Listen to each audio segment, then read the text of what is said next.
Fiche 3, présentation des missions de l'expert comptable. Section 1, présentation générale des missions de l'expert comptable. Le schéma général suivant permet de présenter de manière succincte l'ensemble des missions que le législateur a attribuées aux experts comptables. Les experts comptables interviennent soit dans le cadre de missions légales, soit dans le cadre de missions contractuelles. Toutes ces missions s'exercent dans le cadre du référentiel normatif des professionnels de l'expertise comptable. Le périmètre des missions de l'expert comptable se divise en deux grandes catégories. Les principales missions légales, qui sont définies par le Code du travail pour les CSE, comités sociaux et économiques. Cela inclut l'expertise comptable lors des 3 informations en consultation du CSE, l'alerte, le plan de sauvegarde de l'emploi, PSE, la préservation de l'emploi, la présentation des comptes du CSE pour les CSE dotés de plus de 153 000 € de ressources de l'employeur, etc. Les missions contractuelles, qui comprennent notamment la présentation des comptes, l'examen limité des comptes, la compilation des comptes, et d'autres missions similaires.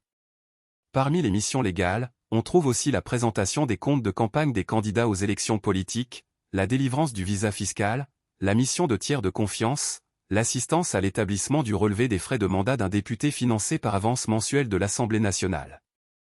Section 2, la profession de l'expert comptable. Le champ d'activité de la profession d'expert comptable est défini par les articles 2 et 22 de l'ordonnance du 19 septembre 1945. Article 2. Est expert comptable ou réviseur comptable au sens de la présente ordonnance celui qui fait profession habituelle de réviser et d'apprécier les comptabilités des entreprises et organismes auxquels il n'est pas lié par un contrat de travail. Il est également habilité à attester la régularité et la sincérité des comptes de résultats. L'expert comptable fait aussi profession de tenir, centraliser, ouvrir, arrêter, surveiller, redresser et consolider les comptabilités des entreprises et organismes auxquels il n'est pas lié par un contrat de travail. Il peut aussi organiser les comptabilités et analyser par les procédés de la technique comptable la situation et le fonctionnement des entreprises et organismes sous leurs différents aspects économiques, juridiques et financiers. Il fait rapport de ses constatations, conclusions et suggestions. L'expert comptable peut aussi accompagner la création d'entreprises sous tous ses aspects comptables ou à finalité économique et financière.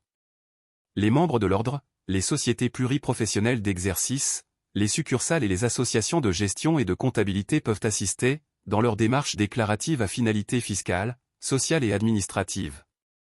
Les personnes physiques qui leur ont confié les éléments justificatifs et comptables nécessaires aux dites démarches. Toutes les facettes du métier d'expert comptable sont parfaitement définies par cet article, y compris les prestations pour les particuliers et la fonction de tiers de confiance introduite en 2010. Précédemment, la loi du 25 mars 2004 avait permis l'accompagnement de la création d'entreprises, choix du statut, rédaction des actes juridiques, etc. Article 22. Les articles 34 et 37 de la loi Pacte du 22 mai 2019, complétés par le décret du 19 novembre 2019, ont modifié l'article 22. Les experts comptables peuvent désormais gérer directement les comptes bancaires des clients et gérer les encaissements de créances et le paiement des dettes des entreprises, dans le cadre d'un mandat. Cet article a de nouveau fait l'objet d'une modification par l'article 15 de la loi du 14 février 2022. L'article 22 définit le cadre général des incompatibilités qui ont pour finalité de ne pas porter atteinte à l'indépendance de l'expert comptable ainsi que les missions qui peuvent être réalisées sans toutefois pouvoir constituer l'objet principal de l'activité. Les réformes récentes permettent désormais la détention de mandats sociaux dans des sociétés commerciales et le maniement des fonds pour les clients dans les conditions et limites prévues par les textes d'application. L'activité d'expertise comptable est incompatible avec toute occupation ou tout acte de nature à porter atteinte à l'indépendance de la personne qui l'exerce, en particulier. Avec tout emploi salarié, sauf chez un autre membre de l'ordre, chez un membre de la Compagnie nationale des commissaires aux comptes, dans une succursale ou dans une association de gestion et de comptabilité, dans une société ayant pour objet l'exercice en commun de la profession d'expert comptable et d'une ou plusieurs autres professions prévues à ce titre. Avec toute activité commerciale ou acte d'intermédiaire autre que ceux que comporte l'exercice de la profession, sauf s'il est réalisé à titre accessoire et n'est pas de nature à mettre en péril l'exercice de la profession ou l'indépendance des associés experts comptables ainsi que le respect par ces derniers des règles inhérentes à leur statut et à leur déontologie. Les conditions et limites à l'exercice de ces activités et à la réalisation de ces actes sont fixées par les normes professionnelles élaborées par le Conseil national de l'ordre et agréées par arrêté du ministre chargé de l'économie. Avec tout mandat de recevoir, conserver ou délivrer des fonds ou valeurs ou de donner quittance. Toutefois, à titre accessoire, les experts comptables, les sociétés d'expertise comptable, les succursales, les associations de gestion et de comptabilité, les salariés et les sociétés pluriprofessionnelles d'exercice inscrites au tableau de l'ordre peuvent, par le compte bancaire de leurs clients ou adhérents, procéder au recouvrement amiable de leurs créances et au paiement de leurs dettes, pour lesquelles un mandat leur a été confié, dans des conditions fixées par décret. La délivrance de fonds peut être effectuée lorsqu'elle correspond au paiement de dettes fiscales ou sociales pour lequel un mandat a été confié aux professionnels. Il est en outre interdit aux membres de l'ordre, aux succursales et aux associations de gestion et de comptabilité, ainsi qu'à leurs salariés d'agir en tant qu'agents d'affaires, d'assumer une mission de représentation devant les tribunaux de l'ordre judiciaire ou administratif, d'effectuer des travaux d'expertise comptable, de révision comptable ou de comptabilité pour les entreprises dans lesquelles ils possèdent directement ou indirectement des intérêts substantiels. Ils peuvent toutefois accepter, sous le contrôle du conseil régional dont ils relèvent et dans les conditions fixées par le règlement intérieur de l'ordre des experts comptables, tout mandat social dans toute société, groupement ou association, dès lors que ce mandat n'est pas de nature à porter atteinte à leur indépendance, ainsi que les missions d'experts qui leur sont confiées, les fonctions d'arbitre et celles de commissaire aux comptes dans les conditions prévues au livre 8 du Code de commerce. Ils peuvent également être associés ou membres des instances dirigeantes d'une société exerçant l'une des professions relevant du champ d'application de la loi précitée, dont celle d'expert comptable. Ils peuvent également, sans pouvoir en faire l'objet principal de leur activité, 1 degré effectuer toutes études ou tous travaux d'ordre statistique, économique, administratif, financier, environnemental, numérique ainsi que tous travaux et études à caractère administratif ou technique, dans le domaine social et fiscal, et apporter, dans ces matières, leur avis devant toute autorité ou organisme public ou privé qui les y autorise. 2 degrés donner des consultations, effectuer toutes études ou tous travaux d'ordre juridique, fiscal ou social et apporter, dans ces matières, leur avis devant toute autorité ou organisme public ou privé qui les y autorise. Mais seulement s'il s'agit d'entreprises dans lesquelles ils assurent des missions d'ordre comptable ou d'accompagnement déclaratif et administratif de caractère permanent ou habituel ou dans la mesure où les dites consultations, études, travaux ou avis sont directement liés aux travaux comptables dont ils sont chargés. Pour l'application de l'article 2 et des points précédents, les experts comptables et les salariés bénéficient d'une présomption simple d'avoir reçu mandat des personnes qui le représentent devant l'administration fiscale et les organismes de sécurité sociale. La justification de détention d'un mandat reste toutefois obligatoire auprès de l'administration fiscale, dans des conditions fixées par décret, pour les demandes d'accès au compte fiscal d'un particulier. Les interdictions ou restrictions s'étendent aux employés salariés des membres de l'ordre, des sociétés pluriprofessionnelles d'exercice, des succursales et des associations de gestion et de comptabilité, et à toute personne agissant pour leur compte ou ayant avec eux des liens ou intérêts communs. Les membres de l'ordre et les dirigeants, administrateurs et salariés des associations de gestion et de comptabilité peuvent participer à l'enseignement professionnel, toutefois, sauf pour les professeurs de l'enseignement public, les missions définies à l'article 2 doivent demeurer l'objet principal de leur activité. Ils peuvent procéder à des travaux et études de statistiques et de documentation économique pour le compte des entreprises privées et des organismes professionnels. Section 3. Les missions légales de l'expert comptable. Les missions légales sont des missions particulières confiées par le législateur à l'expert comptable. Il peut s'agir, par exemple, de l'intervention auprès des comités sociaux et économiques, CSE, à la suite des ordonnances Macron, ou de la mission portant sur les comptes de campagne des candidats aux élections politiques. Toutes les missions des experts comptables ne sont pas listées dans l'ordonnance de 1945, certaines législations ou textes réglementaires ont expressément confié aux experts comptables des missions dites « légales ». À titre d'exemple, on peut citer la mission d'assistance du comité social et économique, prévue par le Code du travail, qui permet au CSE de recourir à un expert comptable pour l'analyse des comptes annuels de l'entreprise. La mission de présentation des comptes de campagne des candidats aux élections politiques. L'attestation de l'expert comptable en matière de contrôle de la gestion des émetteurs de titres d'H-restaurant. L. À délivrance du visa fiscal. Les attestations des déclarations des producteurs adhérents d'éco-organismes. Charge du traitement des déchets d'équipements électriques et électroniques professionnels. Le conseil en investissement financier. Et la mission de tiers de confiance. Et la mission d'assistance à l'établissement du relevé des frais de mandat d'un député financé par avance mensuelle de l'Assemblée nationale. La mission d'attestation des huissiers de justice dans le cadre des inspections annuelles. Les missions pour les comités sociaux et économiques, CSE. Ces missions ne donnent pas lieu à une expression d'assurance de la part du professionnel de l'expertise comptable. En effet, l'expert comptable analyse des informations et des données, mais il n'a pas à les vérifier, sauf pour la mission de contrôle de la participation des salariés. Origine de l'intervention de l'expert comptable pour les CSE. La création des comités d'entreprise est une des propositions du Conseil national de la Résistance en 1944. Après la Seconde Guerre mondiale, les responsables politiques ont voulu une autre gouvernance des entreprises. L'ordonnance du 22 février 1945 donnait le droit au comité d'entreprise de proposer 3 noms de commissaires aux comptes, dont un devait obligatoirement être choisi par l'Assemblée générale des actionnaires sur une liste dressée par le comité d'entreprise. Le comité pouvait se faire assister spécialement par le commissaire aux comptes dont il avait proposé la désignation. La loi du 16 mai 1946 a modifié cette possibilité et a institué l'expert comptable pour assister le comité d'entreprise dans ses attributions économiques. Les lois Auroux, et particulièrement celle du 28 octobre 1982, ont donné un nouvel élan au comité d'entreprise en élargissant leur champ, leurs prérogatives dans le domaine économique et leurs moyens. Section 4, liste des missions légales d'assistance au CSE par un expert comptable. La loi Rebsamen du 17 août 2015 a organisé d'importants changements à partir du 1er janvier 2016, en regroupant les 17 obligations récurrentes d'information-consultation du comité d'entreprise en 3 grandes consultations, et les 12 obligations de négocier existantes en 3 négociations. L'objectif était de simplifier et de rendre plus lisibles les consultations obligatoires du comité d'entreprise, en les catégorisant de la manière suivante. Les orientations stratégiques de l'entreprise. La situation économique et financière de l'entreprise. La politique sociale de l'entreprise, les conditions de travail et l'emploi. Les ordonnances Macron de 2017 ont repris et restructuré l'architecture de ces missions et modifié les articles du Code du travail. Ces dispositions sont applicables depuis le 1er janvier 2020. Le Code du travail prévoit que le comité social et économique peut décider de recourir à un expert comptable pour la consultation sur les orientations stratégiques de l'entreprise, sur la situation économique et financière, sur la politique sociale, les conditions de travail et l'emploi, pour le contrôle de la réserve spéciale de participation, pour les opérations de concentration, pour l'exercice du droit d'alerte économique, en cas de licenciement collectif pour motif économique, ou encore dans le cadre d'offres publiques d'acquisition. L'expert comptable a accès aux mêmes documents que le commissaire aux comptes de l'entreprise. L'employeur doit fournir à l'expert les informations nécessaires à l'exercice de sa mission. L'expert est tenu aux obligations de secret et de discrétion.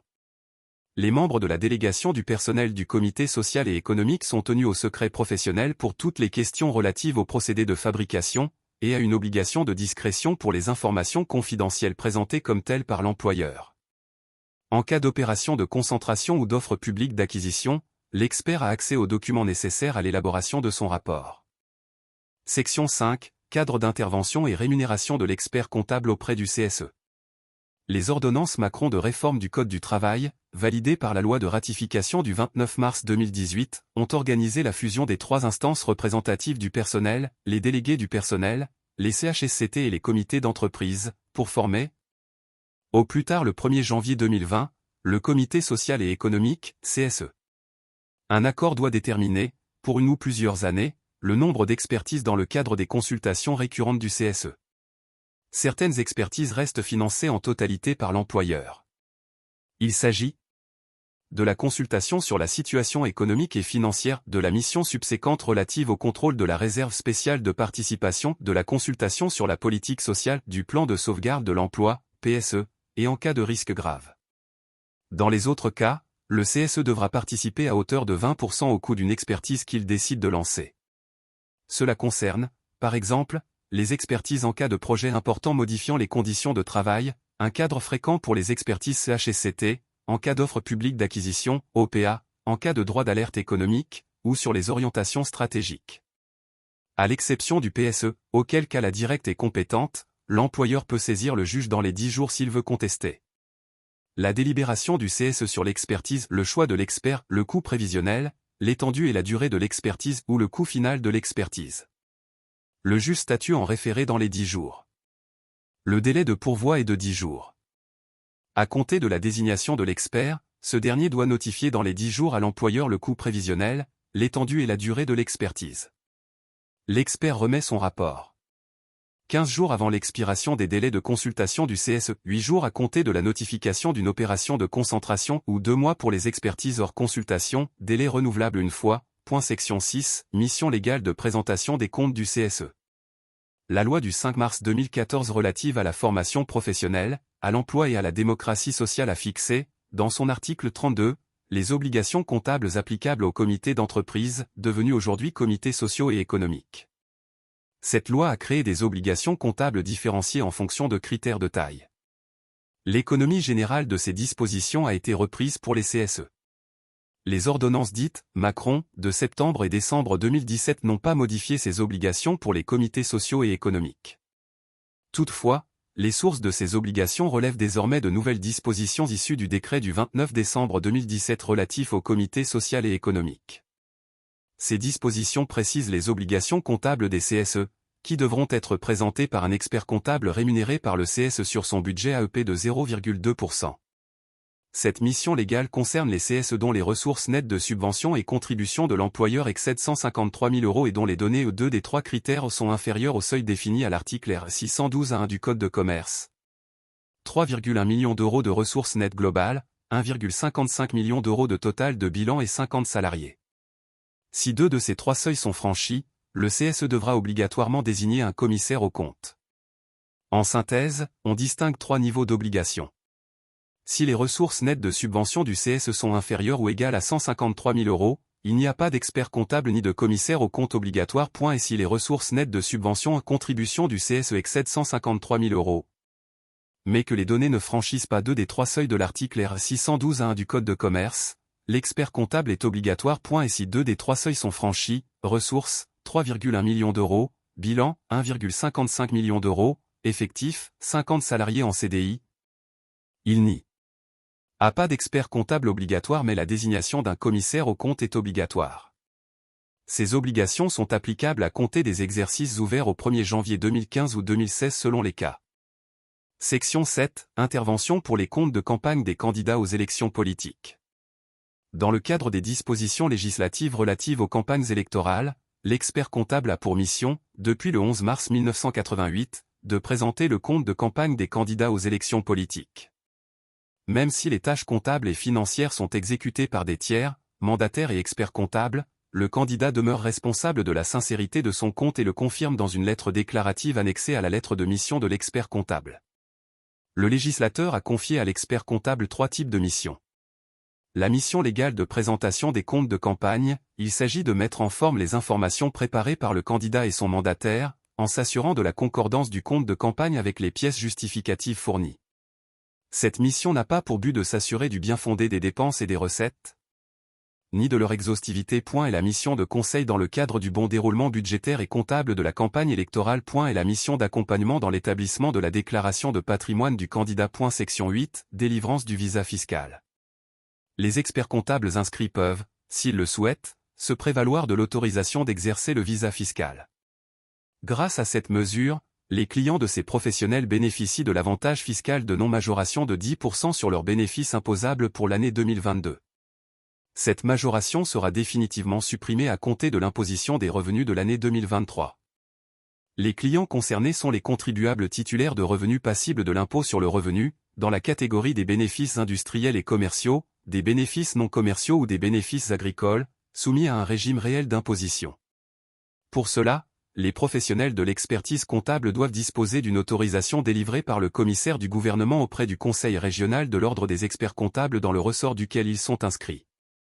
Ils doivent également conclure avec l'administration fiscale une convention portant sur une période de 3 ans, dans laquelle ils s'engagent à viser les documents fiscaux transmis par leurs clients ou adhérents, ou les documents fiscaux qu'ils établissent pour le compte de leurs clients ou adhérents, après s'être assurés de leur régularité et avoir demandé tous renseignements utiles pour établir la concordance entre les résultats fiscaux et la comptabilité.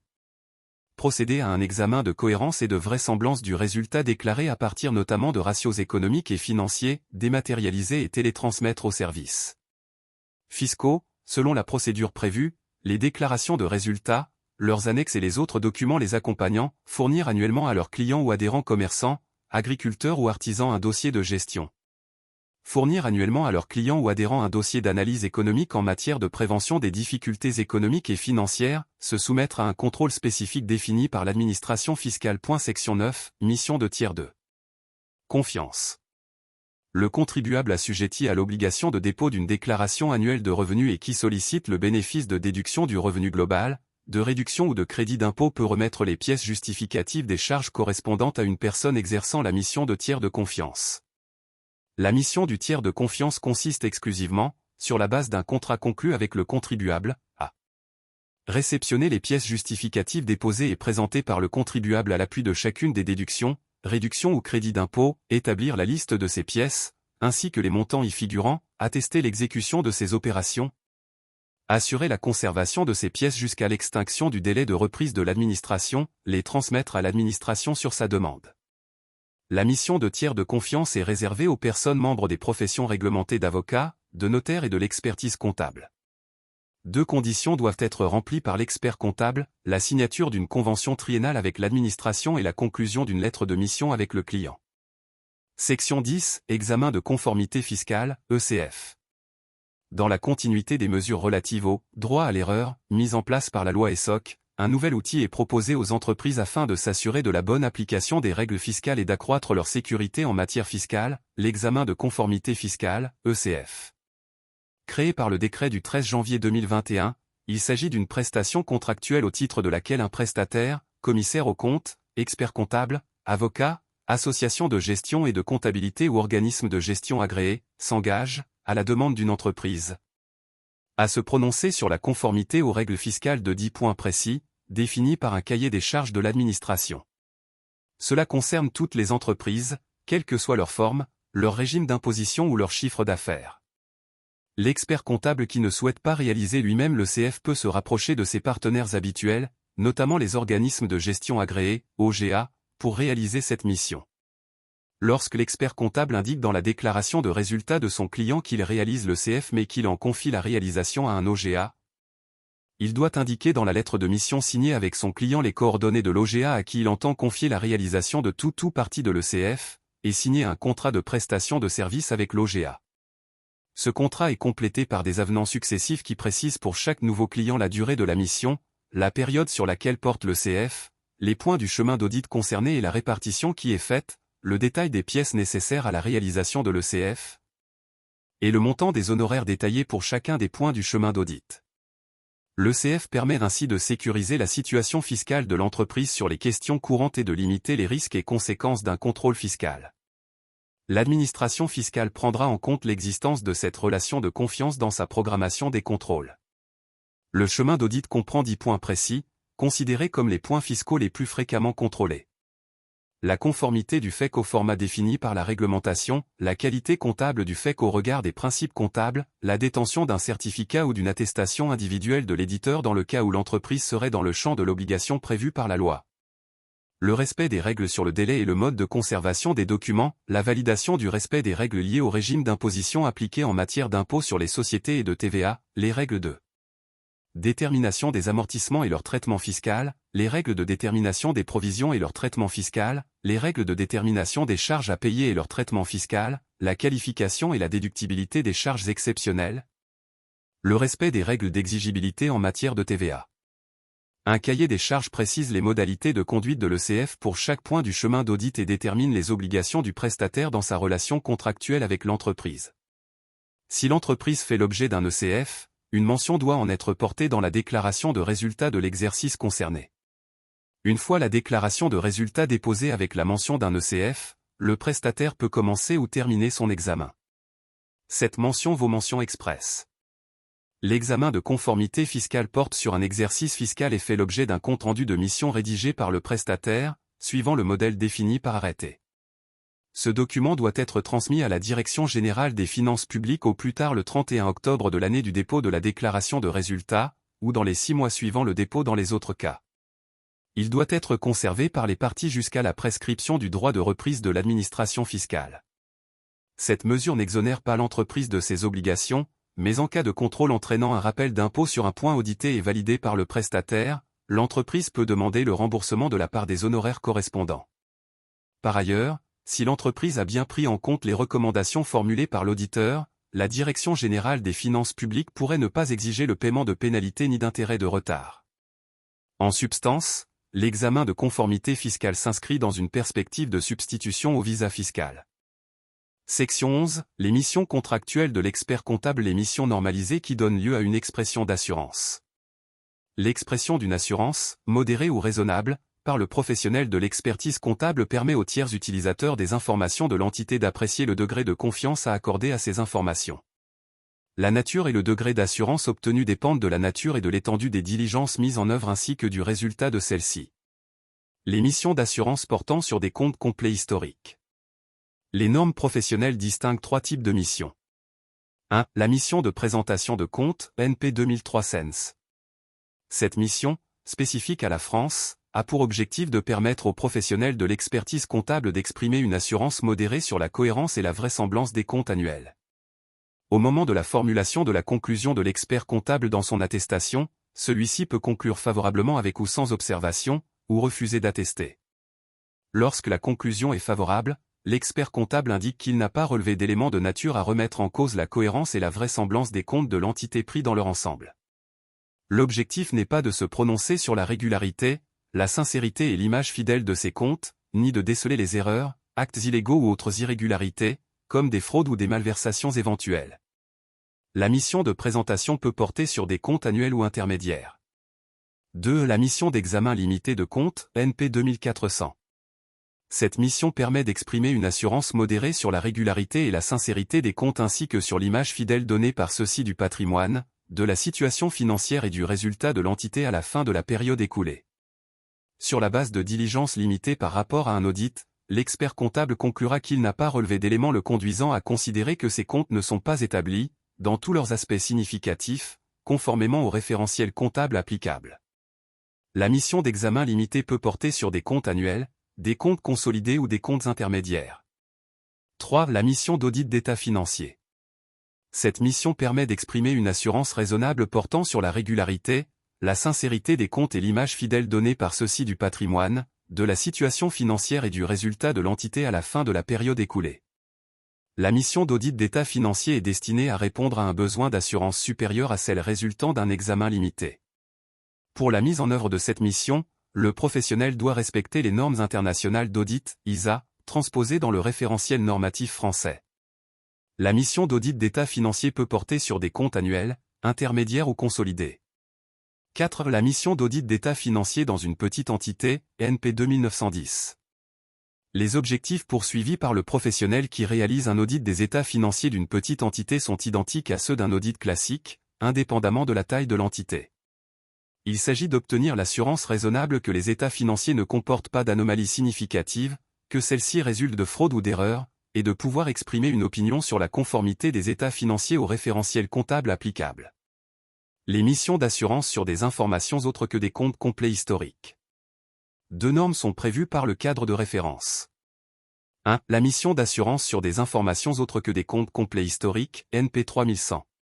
Face à une demande croissante de fiabilisation d'informations diverses et variées produites par l'entreprise ou en lien avec son environnement, l'expert comptable est régulièrement sollicité pour délivrer, en dehors de sa mission traditionnelle sur les comptes annuels, une attestation. La norme professionnelle 3000 permet à l'expert comptable d'exprimer une opinion, soit une assurance, sur des informations qu'il a ou non contribué à élaborer, en toute transparence et dans un cadre sécurisé. Ces missions font appel aux techniques d'examen limité ou d'audit selon le degré d'assurance attendu. Elles portent sur des informations financières, comme la composition des capitaux propres, le résultat d'un exercice, ou non financière, juridique, sociale, environnementale, etc. Elles comprennent par exemple les missions d'assurance sur l'examen d'informations financières prévisionnelles, les procédures de contrôle interne, les informations environnementales et sociétales, les attestations particulières délivrées à la demande de l'entité. 2. La mission d'examen d'informations financières prévisionnelles, NP 3400 Sens. Cette mission consiste, pour l'expert comptable, à conclure qu'il n'a pas relevé d'éléments qui le conduisent à penser que les hypothèses retenues ne constituent pas une base raisonnable pour élaborer les informations prévisionnelles, ou que la traduction chiffrée de ces hypothèses est erronée, ou que les informations ne sont pas préparées de manière cohérente avec les états financiers historiques sur la base de principes comptables appropriés. Section 12. Les missions normalisées qui ne donnent pas lieu à une expression d'assurance. Certaines missions réalisées par l'expert comptable ne donnent pas lieu à une expression d'assurance. Elles sont néanmoins encadrées par des normes professionnelles. 1. La mission de compilation de comptes, NP 4410. Cette mission est destinée aux entités qui entrent dans le périmètre de consolidation d'un groupe qui fait l'objet d'un audit, qui assure en interne la production de sa comptabilité et qui requiert, en amont de la consolidation de ses comptes. Un travail de mise en forme des documents de synthèse de ses filiales dans le respect de la législation française.